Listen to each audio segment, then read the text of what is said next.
Senator Bob Menendez, chairman of the Senate Foreign Relations Committee. Senator, thank you so much for joining us this morning. Good morning, Luke.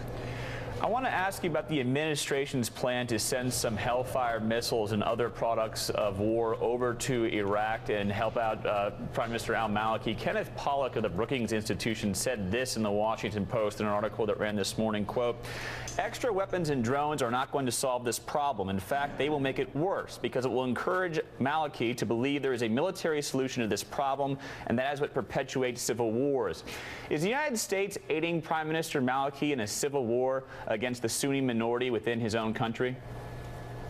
No, I don't think so. And as a matter of fact, when Prime Minister Maliki was here, the Senate Foreign Relations Committee held a coffee with him, and we pressed that he needed a couple of things. He needed a comprehensive strategy to deal with this, and he needed to be more inclusive of the Sunni minority in order to achieve the ultimate goal of a secure, stable, and prosperous Iraq.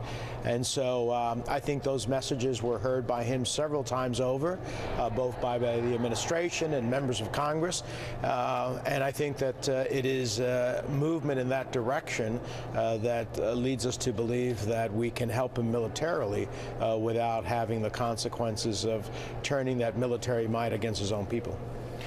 But with the situation deteriorating daily and a lot of Sunnis feeling that they are fighting not only against more extremist elements within al-Qaeda, I'm talking about these local tribes in places like Ramadi and Fallujah, but also against government forces, how confident are you that Prime Minister al-Maliki is trying to be inclusive with the Sunni minority and actually wants to see a peaceful solution to this ahead of an election in April in which he's really trying to solidify his Shiite majority within the country? Well, I think it's certainly a work in progress, but I think he's moving more in that direction. After the meetings here in Washington, there were certain actions that he took. I'm looking forward to seeing a continuation of those. I just received a letter from Prime Minister Maliki through the Iraqi embassy to address the concerns because the Committee on Foreign Relations has jurisdiction over arms sales in terms of approving them, and those have been held up by us until we got a more comprehensive assessment of how he's moving forward and how he's going to engage the Sunni minority. So we're reviewing that letter, and that may very well be the process by which we'll consider some of these sales. But these are critical elements of the long-term security and prosperity of Iraq. Senator, we as a country have spent billions, if not trillions, within the country of Iraq. A lot of money has gone in order to bolster up the Iraqi military, some $20.2 billion to develop their security forces. They're not taking the lead right now in this fight against al-Qaeda. A lot of it has to do with local tribesmen within those countries. What's it say about our time there that this military we supposedly have beefed up is not even taking the lead on this? Well, Luke, as you may know, I didn't vote for the engagement in the war in Iraq when I was in the House of Representatives, but the reality is we've shed a lot of blood and national treasure, and what we have to do is give them the ability, not by any participation, obviously, in brutes on the ground, but a combination of intelligence and the appropriate weaponry to have their troops move. Mobility is a big issue for them, to move their troops forward in this regard, intelligence so that they can plan accordingly their military actions, and I would expect that Iraqi military will ultimately have to take the fight to al-Qaeda if it wants to preserve a sovereign Iraq.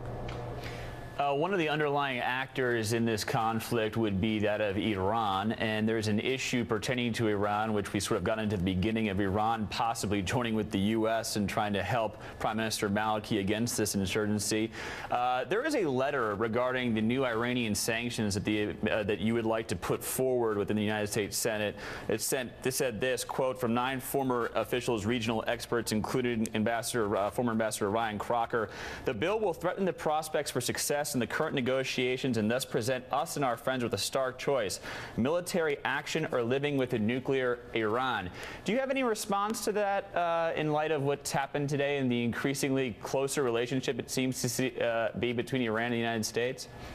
Well, look, we all have aspirations that negotiations can work, but those distinguished individuals also largely opposed all of the sanctions that we led against Iraq for quite some time. So they've had a different view. And I think no one disputes that it is the sanctions that I and others have authored that ultimately have led Iraq to the negotiating table.